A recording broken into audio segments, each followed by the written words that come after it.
খাসির মাংসতে পেঁপে দেওয়া হবে যাতে মাংসটা নরম হয়, তার জন্য মা বললো ওর বাবাকে বলতে একটা পেঁপে পেরে দিতে, তাই বাবুকে বললাম পেঁপে পেরে দিতে।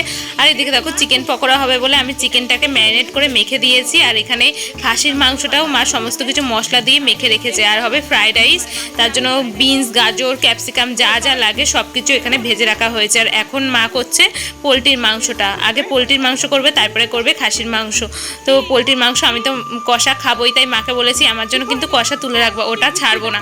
আর এদিকে দেখো আমার বাবা কি করেছে, এই যে পাইপটা আছে পাইপের মুখে পাটকাঠি বেঁধে, পাটকাঠিটাকে দড়ি দিয়ে বেঁধে এই যে জল ভরছে, দিয়ে আমাকে বলছে এই দেখ কত সুন্দর টাইম কল করেছিস, কত সুন্দর সিস্টেমে। তো আমার বাবুর মাথা থেকে এক এক সময় এক এক রকম যে কি সুন্দর সুন্দর বুদ্ধি বার হয় না, তোমরা দেখলে অবাক হয়ে যাবে।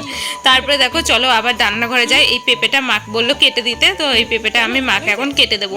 আর এইদিকে মা এখন চিকেনটাকে ভালো করে কষিয়ে নিচ্ছে। আমার মার হাতের রান্না সত্যি দারুণ করে আমার মা, যে যে খেয়েছে শেষে জানে, মানে সবাই ভালোবাসে, আমাদের গলিতে যতজন আছে সবাই বলে যে আমার মা মাংস হেভি করে।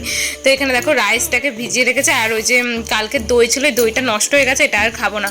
আর মানে রাইসের চালটাকে ভিজিয়ে রাখা হয়েছিল, আর এই যে কাজু কিশমিশটাকেও ভিজিয়ে রেখেছি।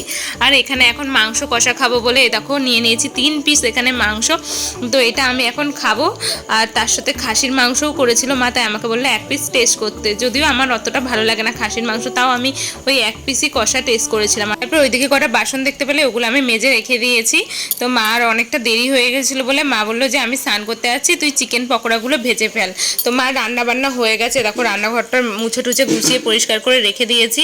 আর এখন আমি বসে বসে এই যে চিকেন পকোড়াগুলো ভাজি, এখন প্রায় ওই 3টের মতো বাজে। আর চিকেন পকোড়া তো গরম গরমই খেতে ভালো লাগে, তো আমি তো ভাজতে ভাজতে অনেকগুলোই প্রায় খেয়ে নিয়েছিলাম। আর বাকিরা সব আসতে দেরি করেছিল, ওরা দেরি করে খেয়েছে, সবাই ঠান্ডা হয়ে গেছে। তো ঠান্ডাটা তো ভালো লাগে না, সবাই গরম গরমটা খেতো, ওটাই বেশি ভালো হতে। দেখো এখানে অনেকটাই চিকেন পকোড়া করা হবে, দেখো ভাজছি এখনও এতগুলো রয়েছে, তো এগুলো করতেও টাইম লাগবে। তারপর আমার বর এসেছিল, ও কটা খেলো বাটিতে করে। আর তারপরে দুপুরবেলা এই যে এখন আমরা সবাই মিলে খাবো ফ্রাইড রাইস, আর এখানে হয়েছে খাসির মাংস, পোলট্রির মাংস, তার সাথে ছিল চাটনি, পাঁপড়, আর ওই যে চিকেন পকোড়া করেছিল। আর ফ্রাইড রাইস হলে তো আমার অন্য কিছু আমি নিই না, মানে কোনো তরকারি করলে। তো চিকেন কষা দিয়ে ফ্রাইড রাইস খেতে আমার খুবই ভালো লাগে, দেখতেই পাচ্ছ কত সুন্দর হয়েছে টেস্টি টেস্টি রান্নাগুলো। আমার অত বিরিয়ানি ভালো লাগে না, তার থেকে ফ্রাইড রাইস আর চিকেন কষা ফেভারিট। তোমাদের কোনটা বেশি ভালো লাগে, বিরিয়ানি নাকি চিকেন কষা আর ফ্রাইড রাইস, কোনটা কমেন্ট করে কিন্তু জানাবে। তো এই যে এখন আমরা সবাই মিলে এখানে খেতে বসে যাবো।